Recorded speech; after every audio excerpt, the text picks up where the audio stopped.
Upma tea ఛానల్కి స్వాగతం అండి.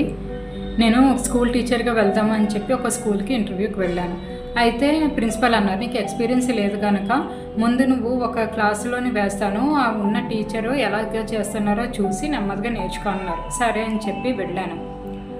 ఆ మొన్నటి ఉదయం 8:30 కల్లా అలా వెళ్తే ముందుగా వచ్చిన పిల్లలకి గంట సేపు రైమ్స్ పెట్టారు.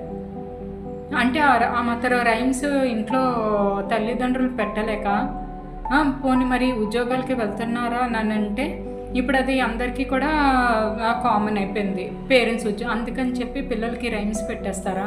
క్లాస్ మొదలైంది. క్లాస్ మొదలవగానే ఇంత పెద్ద కర్ర తీసుకొని ఆ టీచరు ఆ పిల్లల దగ్గర బల్ల టప్పా టప్పా కొడుతూ ఉన్నారు. ఆ పిల్లల చెవికి ఏదైనా అయితే అప్పటికి నేను చెప్పాను, ఎందుకంటే అంత గట్టిగా కొడుతున్నారు అని అంటే లేకపోతే మాట వినరండి అని. నిజంగా మరి ఇవన్నీ చూస్తున్నా కూడా సీసీ కెమెరాలో ప్రిన్సిపల్ గారు అలా వద్దమ్మా అని అనకుండా మళ్ళీ ఆ రోజు సాయంత్రం నన్ను పిలిచి, నువ్వు పిల్లల్ని భయపెట్టడం లేదు నువ్వు అని అంటే ఇంకా అటు ఆవిడ తిట్టేసి ఇటు నేను తిట్టేస్తూ ఉంటే ఇంకా పిల్లలు ఇంకా స్కూల్కనే రావడానికి ఇష్టపడతారా. నాకు ఒకటి అర్థం కాలేదు. ఇప్పుడు నేను ఇంతకుముందు కూడా చెప్పాను ఒక వీడియోలోని, వీధికి స్కూల్ అంటూ పెట్టేసి ఎవరికి వాళ్ళు ప్రిన్సిపల్ అయిపోవాలి అని. ఇటు టీచర్స్ ఏమో తక్కువ జీతమైనా పర్లేదు, మా చిన్న చిన్న ఖర్చులకు వస్తే చాలు. ఇంకా పేరెంట్స్ అంటారా, వీధిలో స్కూల్ ఉంది ఇంకెంతో దూరం వెళ్ళక్కర్లేదు, నేను దింపేసి వచ్చేయచ్చు, లేదా ఉద్యోగానికి వెళ్ళచ్చు అంటే ఇలా ఎవరికి వాళ్ళు సర్దేసుకొని మధ్యలోని పిల్లల్ని మాత్రం చాలాగా బాధ పెడుతున్నారని మాత్రం నాకు ఆ రోజు అర్థమయ్యింది.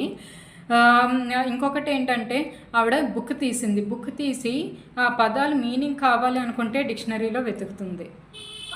అంటే ఓన్లీ బీఈడీ చదివితే చాలా, లేకపోతే టీచర్ ఉద్యోగం ఇంట్రెస్ట్ ఉంది అని అంటే చాలా, వాళ్ళకి ఎంత నాలెడ్జ్ వచ్చు, పిల్లల్ని ఎంతవరకు చూసుకోగలరు, ఎంతవరకు వాళ్ళని మాటలతోనే కామ్ చేయగలరు, ఇవన్నీ చూడరా.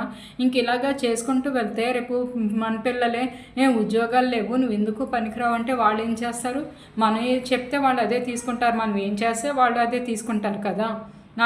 నాకు మాత్రం నిజంగా టీచర్స్ విషయంలో కూడా చాలామంది అంటారు, మాకు దాని తగ్గట్టు అసలు జీతాలు రావడం లేదు అని.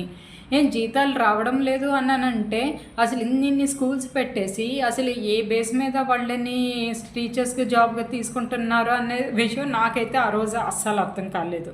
నాకు తెలిసి టీచర్స్ విషయంలో కానీ మార్పులు రాకపోతే ఏదో పిల్లల్ని స్కూల్కి పంపిస్తున్నాము, అమ్మయ్య ఇప్పుడు మనకి తీరిక దొరికింది ఏదో ఇంట్లోని అన్నట్టే ఉంటుందే తప్ప ఇదంతా ఇంతవరకు వాళ్ళని స్కూల్ పంపించింది అంతా వృధాయే అనిపిస్తుంది. నాకు ఫీజులు కట్టుకొని